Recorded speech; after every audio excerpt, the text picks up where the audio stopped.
वाराणस्यां भैरवदेव संसार भयनाशनम्। ओम श्री काल भैरवाय नमः। जय भैरव दर्शकों, स्वागत है आप सभी का बावन भैरव ज्योतिष पर। आज बात करेंगे कि पैसों के अभाव में, धन के अभाव में श्राद्ध कैसे करें। बहुत से ऐसे लोग हैं जिनका यह प्रश्न रहता है कि पैसों के अभाव में हम श्राद्ध कैसे करें।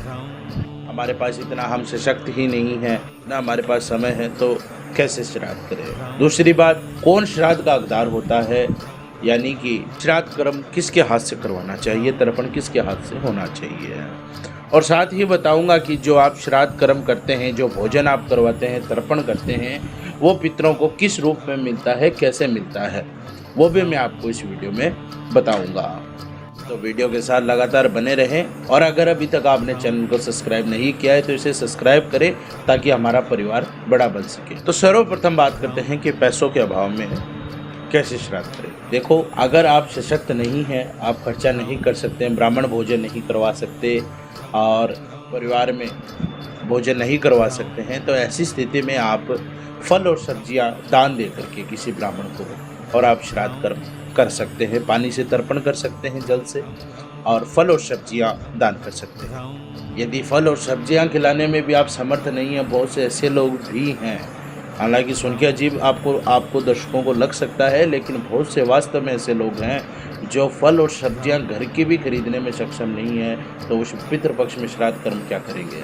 तो ऐसे लोगों के लिए भी मैं पूरी सद्भावना जताता हूँ अपनी। उनके लिए भी मैं बताता हूँ आपको कि जो ऐसे लोग हैं वो घास काट कर गौ को खिला सकते हैं, तो वो भी श्राद्ध कर्म मान्य होगा। घास काट कर आप गौ को खिलाएं और जल से तर्पण करें, आपका यह श्राद्ध कर्म भी लागू होगा। पितरों को सिर्फ और सिर्फ भाव की आवश्यकता है। पितरों को आपके दिए हुए चीज़ों की आवश्यकता नहीं है। भावपूर्ण अगर आप कोई भी चीज़ देते हो, देना जरूरी है भावपूर्ण, चाहे आप कुछ भी करो।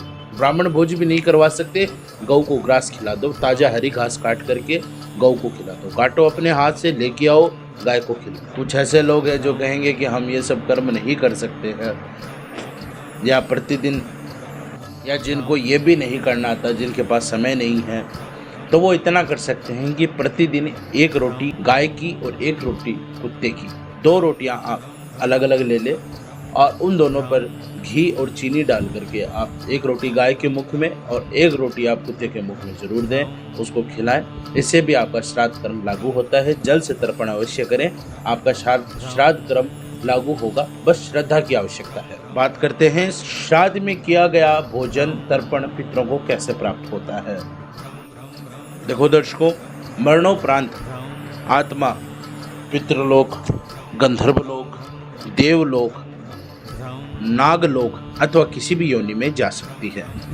वो उसके कर्म पर निर्धारित है। जो जैसे कर्म होंगे उसी के निर्धारण अनुसार वो आत्मा वहाँ गमन करेगी। यदि आपके पितृ देव योनि में हैं तो उन्हें अमृत के रूप में आपका दिया हुआ भोजन तर्पण प्राप्त होता है। पशु योनि में होने पर ग्रास के रूप में, घास के रूप में, तृण के रूप में प्राप्त होता है। सर्प योनि में होने पर वायु के रूप में आपको पितरों को वह तर्पण और भोजन प्राप्त होता है। यक्ष योनि में होने पर कोई पेय रूप में वह भोजन और तर्पण प्राप्त होता है। दानव योनि में होने पर आपके पितरों को वह मांस के रूप में प्राप्त होता है। यही प्रेत योनि में अगर आपके पितर हैं तो उनको वही भोजन और तर्पण लहू के रूप में प्राप्त होता है। और अगर मनुष्य योनि में है तो वही भोजन उन्हें अन्न के रूप में, स्वादिष्ट अन्न और आहार के रूप में प्राप्त होता है। बात करते हैं श्राद्ध में दी जाने वाली दान की वस्तुओं के बारे में। बहुत से लोग हैं जिनको पता नहीं होता क्या दान करें, कैसे दान करें, तो वो मैं बता देता हूँ। 10 चीज़ें आपको बताता हूँ।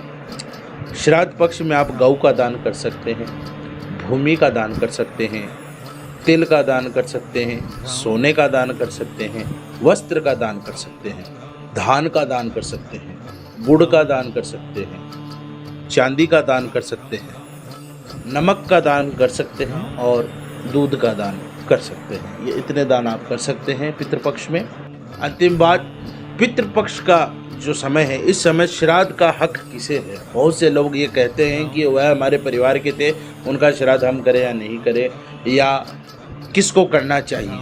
बहुत से दर्शक ऐसे हैं जो कहते हैं कि गुरुदेव हम 4 भाई हैं, हम अपने पिता का कैसे श्राद्ध करें, कौन करें, किसको हक है।